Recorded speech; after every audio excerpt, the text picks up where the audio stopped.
Welcome to qualifying in the Republic of Azerbaijan. The teams are making their last-minute adjustments before the lights go green and the fight for pole position can get underway.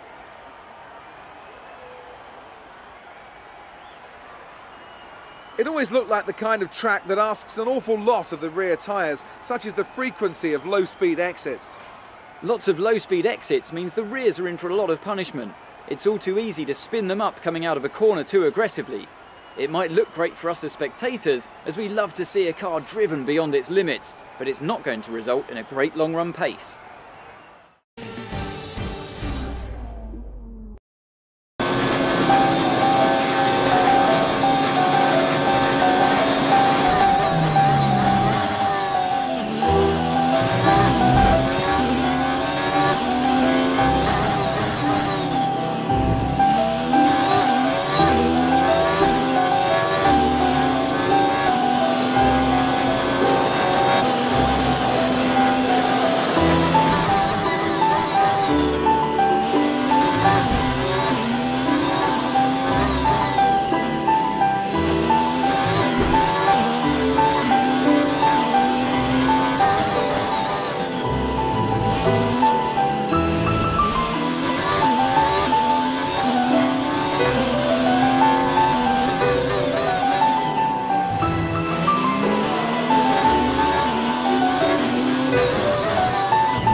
Finished, it's time to remind ourselves of our top three: Mr. Monaco, Vettel and Valtteri Bottas. Well, that wraps up qualifying, but don't worry, we'll be back tomorrow as we head into the Grand Prix.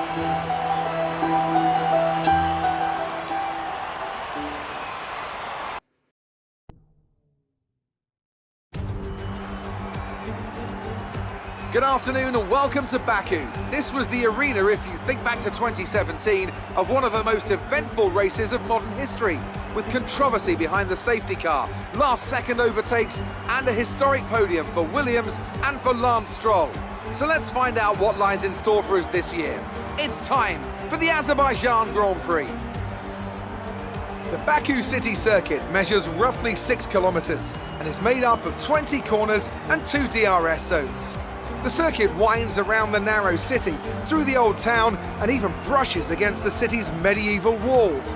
However, as beautiful as the setting is, this track is also a ferocious technical challenge, where the smallest of mistakes could lead to catastrophic consequences for all of our drivers. Anthony Davidson, thanks for joining me once again for the Grand Prix. Let's talk about Mr. Monaco. They're still relatively new to a sport which does have a high learning curve and, of course, little tolerance for mistakes. That's right, it is a difficult environment to come into. In junior categories, you're competing against drivers with similar levels of experience, but some of these guys in Formula One have been there for over a decade. But I have to say, in this case, it's so far so good.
victory for Alfa Romeo.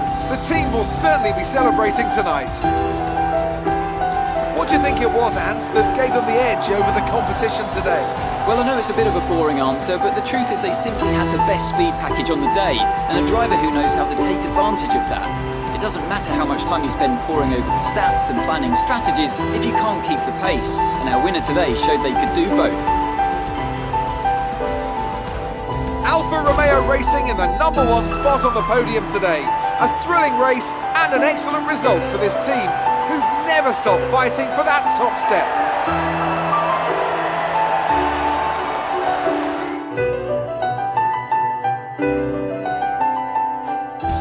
So, let's review the drivers' standings. Well, the gap at the top of the championship has been cut down after a difficult race today for our championship leader. After an incredible day of racing, who was your driver of the day, Ant? It has to be said, Roman Grosjean certainly had my eye today. He made impressive gains during the race. It's time to check out the constructors' standings. Mercedes continue to extend their lead. Another team that will be satisfied with this Grand Prix is Alfa Romeo, whose good result moves them further up the championship. Well, that was certainly an incredible weekend of racing. Be sure to join myself and Ant for more exciting Formula One action soon.